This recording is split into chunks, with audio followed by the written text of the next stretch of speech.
Hi everyone, welcome to achievers academy. तो देखते हैं differences between metals and non metals. Metals are generally hard.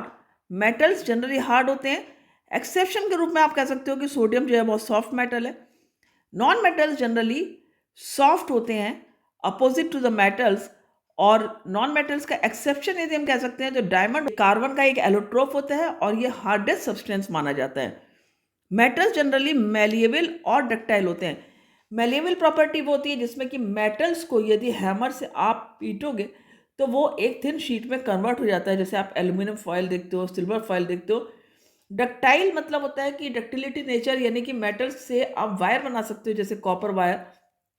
तो उसी तरह से यदि हम नॉन मेटल्स की बात करें तो नॉन मेटल्स ना तो मेलिएबल होते हैं ना डक्टाइल होते हैं, ये ब्रिटिल होते हैं, मीन्स इजिली टूट जाते हैं छोटे छोटे टुकड़ों में। मेटल्स की सरफेसेस शाइनी होती हैं, लस्ट्रस होती हैं। जैसे आप जब भी कोई नया ज्वेलरी खरीदते हो, गोल्ड सिल्वर कॉपर के कोई यूटेंसिल्स खरीदते हो, आप देखते हो कि बहुत शाइन करते हैं। लेकिन जो नॉन मेटल्स होते हैं वो ना तो शाइनी होते हैं ना ही लस्ट्रस उनकी सरफेस होती है, मीन्स उनकी सरफेस पे कोई चमक नहीं होगी। हाँ यस, यहाँ भी एक एक्सेप्शन है, आयोडीन।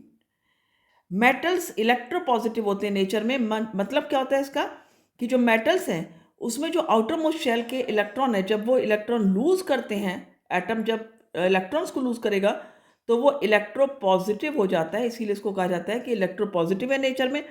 नॉन मेटल्स इलेक्ट्रोनेगेटिव कहलाते हैं नेचर में, मीन्स ये अपने ऑक्टेट को कंप्लीट करने के लिए जो है वो इलेक्ट्रॉन्स को गेन करते हैं, इलेक्ट्रॉन्स लेते हैं।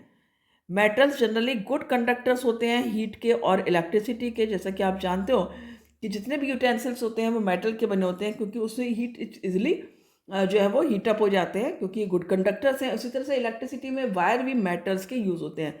लेकिन non metals generally bad conductors होते हैं हीट और इलेक्ट्रिसिटी के। ग्रेफाइट की यदि हम बात करें, यहाँ पर एक्सेप्शन है ग्रेफाइट, जो कि एक ऐसा नॉन मेटल है जो कि इलेक्ट्रिसिटी को कंडक्ट कर सकता है। ये भी एक कार्बन की का एलोट्रोप है। मेटल्स जनरली कहाँ पर यूज़ होते हैं? मशीनरीज में, कॉपर सिल्वर गोल्ड, ये सब एग्जाम्पल्स हो गए मेटल्स के। और जो नॉन मेटल्स हैं उनसे जनरली मेडिसिन में और केमिकल्स में उनका यूज़ होता है। कार्बन, ऑक्सीजन, हाइड्रोजन इनके एग्जाम्पल्स हो जाते हैं। तो आई होप आपने अच्छे से समझ लिए होंगे कि डिफरेंसेस दोनों के बीच में क्या क्या है। इस तरह से आप इनको डिस्क्राइब कर सकते हो। Thank you.